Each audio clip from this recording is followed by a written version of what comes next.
Hi అండి. Welcome back to సంతోష వంటలు ఛానల్. ఈరోజు నేను చూపించబోయే వంట నాటుకోడి పులుసు అండి. కట్టెల పొయ్యి మీద ఎలా చేసుకున్నానో ఈ వీడియోలో చూపిస్తాను. కట్టెల పొయ్యి మీద చేసుకుంటే దాని టేస్ట్ ఇంకా బాగుంటుందండి. ఇప్పుడు నాటుకోడి పులుసుకి కావాల్సిన పదార్థాలని చూద్దామండి. ఇది 1 కేజీ నాటుకోడి చికెన్ అండి. దీన్ని నీట్గా వాష్ చేసి పెట్టుకోవాలి. ఇది ఒక పెద్ద నిమ్మపండు సైజ్ అంతా చింతపండు అండి.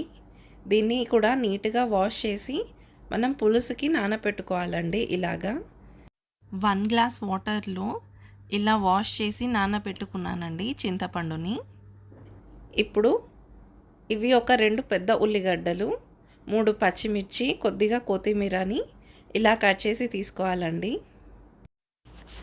మసాలాలలో 2 బిర్యానీ ఆకులు, కొద్దిగా కసూరి మేతి, ఒక స్టార్ అనాస, 2 ఇలాచి, ఒక మరాఠీ మొగ్గ, కొన్ని లవంగాలు, ఒక దాల్చిన చెక్క ఇలా తీసుకున్నానండి. ఈ నాటుకోడి అనేది మనం కట్టెల పొయ్యి మీద చేసుకుంటున్నామండి. దానికోసం కట్టెల పొయ్యి మీద ఒక గిన్నె పెట్టేసి ఒక 2 టేబుల్ స్పూన్ల వరకు ఆయిల్ వేసుకుంటున్నాము. ఈ ఆయిల్ వేడవ్వనివ్వాలి. ఇలా వేడైన తర్వాత మనం తీసి పెట్టుకున్న మసాలాలని ఫస్ట్ వేసుకోవాలండి. ఈ మసాలాలు కొద్దిగా ఫ్రై అయిన తర్వాత మనం పచ్చిమిర్చి వేసుకుందాం. అలాగే ఉల్లిగడ్డలు కూడా వేసుకోవాలండి. ఈ ఉల్లిగడ్డల్ని మంచిగా ఫ్రై అవ్వనివ్వాలి. మనం కట్టెల పొయ్యి మీద కనుక వంట చేసుకుందామని అనుకుంటే గిన్నెకి ఇలా ఎర్రమట్టి రాసి చేసుకున్నామంటే దానికి అంటుకున్న మసి అనేది మంచిగా పోతుందండి మనం క్లీన్ చేసుకునేటప్పుడు. ఇక్కడ చూసారు కదా, మూత పెట్టుకొని ఈ ఉల్లిగడ్డ అంతా మగ్గిపోయేంత వరకు మంచిగా కలుపుకోవాలండి. ఈ ఉల్లిగడ్డ అంతా మంచిగా వేగిపోయిన తర్వాత మనం 1 ఫుల్ టేబుల్ స్పూన్ వరకు అల్లం వెల్లుల్లి పేస్ట్ని వేసుకోవాలండి. ఈ అల్లం వెల్లుల్లి పేస్ట్ మంచిగా ఫ్రై చేసుకోవాలండి ఈ ఆనియన్స్లో.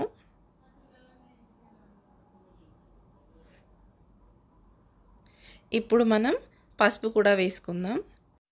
1 టీ స్పూన్ వరకు పసుపుని వేసి దీన్ని మంచిగా కలుపుకోవాలండి.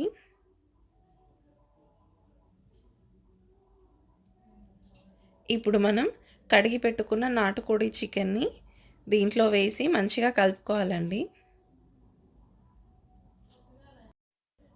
ఇది మంచిగా కాపించిన కోడి అండి. దీన్ని నీట్గా వాష్ చేసుకొని ఇలాగ వేసుకొని మంచిగా కలుపుకోవాలండి.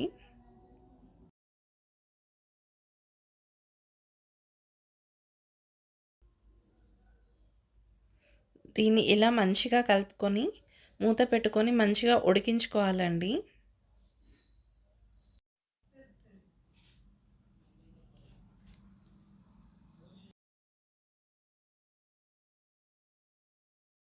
దీన్ని మధ్యలో ఇలా మూత తీసుకుంటూ కలుపుకుంటూ మంచిగా ఉడికించుకోవాలండి.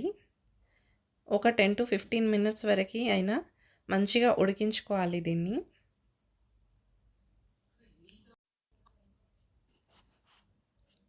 ఇక్కడ చూస్తున్నారు కదా, ఇలా ఉడికిపోయిన తర్వాత మనం కారం అనేది వేసుకుందామండి.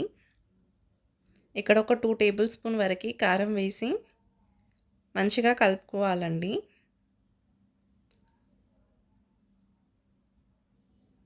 దీన్ని ఒక 20 మినిట్స్ వరకు ఉడికించుకున్న తర్వాత ఇలా కారం వేసుకున్నాము.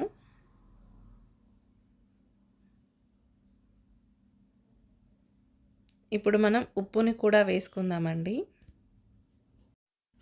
4 టీ స్పూన్స్ వరకు సాల్ట్ అనేది వేసుకుంటున్నాను ఇక్కడ. ఈ ఉప్పు కూడా మంచిగా కలిసేలాగా కర్రీ అంతా ప్రాపర్గా కలుపుకొని కాస్త ఉడికించుకోవాలండి.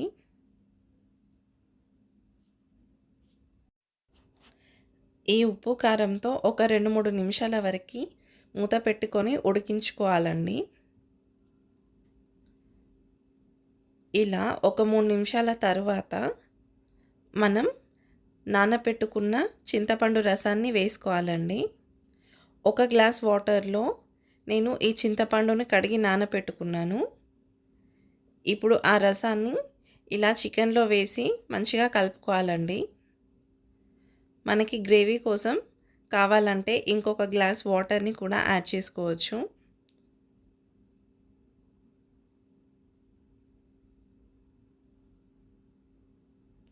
ఇలా కలుపుకున్న తర్వాత ఇంకొక గ్లాస్ వాటర్ని యాడ్ చేసుకుంటున్నాను ఇక్కడ. దీన్ని కూడా మంచిగా కలుపుకొని మూత పెట్టుకొని ఉడికించుకోవాలండి. ఇక్కడ చూసారా, నాటుకోడి అనేది మంచిగా ఉడికింది ఆల్రెడీ. ఇలాగా మధ్య మధ్యలో మూత తీసి కలుపుకుంటూ ఇంకొక 10 to 15 మినిట్స్ వరకు ఉడికించుకోవాలండి. ఇలా ఒక 10 మినిట్స్ తర్వాత ఇక్కడ 1 టీ స్పూన్ వరకు ధనియాల పొడిని వేసుకుంటున్నాను. అలాగే 1 టీ స్పూన్ గరం మసాలాని కూడా వేసుకుంటున్నానండి. దీన్ని మంచిగా కలుపుకోవాలి. అలాగే మనం కట్ చేసి పెట్టుకున్న కొత్తిమీరని కూడా ఇప్పుడు యాడ్ చేసేసి మూత పెట్టుకొని ఒక 2-3 నిమిషాలు ఉడికించుకోవాలండి.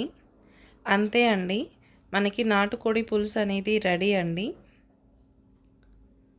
చాలా సింపుల్గా ఈజీగా ఎలా చేసుకోవాలో నాటుకోడి పులుసు అనేది ఈ వీడియోలో చూశారు కదా.